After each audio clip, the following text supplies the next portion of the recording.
माँ, मैं भी किस्मत आजमाने जा रही हूँ। माँ ने उसे रोका नहीं, वो भी उसी जंगल के रास्ते पर निकल पड़ी। चलते चलते जब वो तंदूर के पास से गुजरी तो तंदूर ने पुकारा, छोटी लड़की, हमें निकालो, 7 बरस से जल रहे हैं। अनीसा ने नाक चढ़ाई, नहीं, मैं अपने नर्म हाथ क्यों जलाऊं। चलते चलते उसे गाय मिली। गाय ने कहा, छोटी लड़की, मुझे दौह दो, बोझ से मरी जा रही हूँ। अनीसा गुस्से से बोली, नहीं, मैं अपने कपड़े क्यों गंदे करूँ।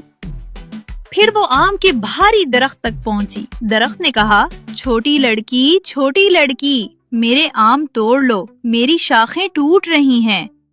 वो हंसते हुए बोली, मेरे पास इतना वक्त नहीं।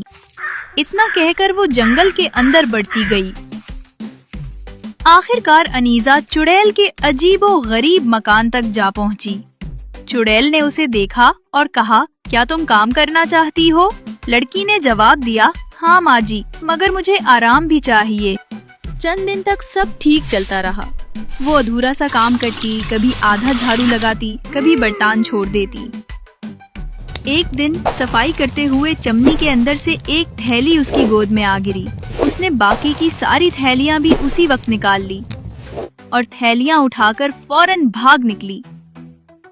जैसे ही वो दरख्त के पास पहुंची, कहने लगी, ए दरख्त, मुझे छुपा लो। दरख्त बोला, जब मुझे जरूरत थी तो तुमने मेरी मदद नहीं की, आज मैं तुम्हारी मदद नहीं कर सकता। वो मायूस होकर तेजी से भागी।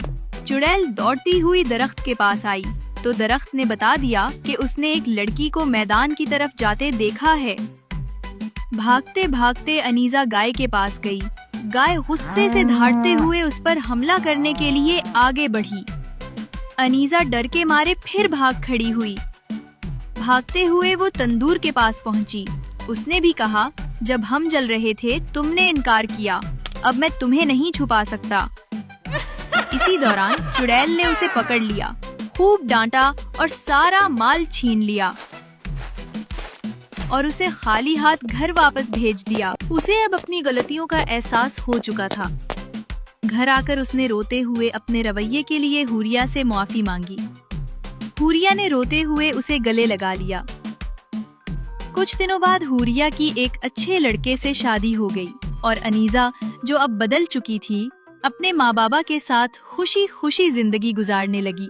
अस्सलामुअलैकुम। अगर आपको हमारी वीडियोस पसंद आएं तो हमारे चैनल द फैमिली वॉल्ट को सब्सक्राइब करें और नई वीडियोस की अपडेट्स के लिए बेल आइकन जरूर दबाएं।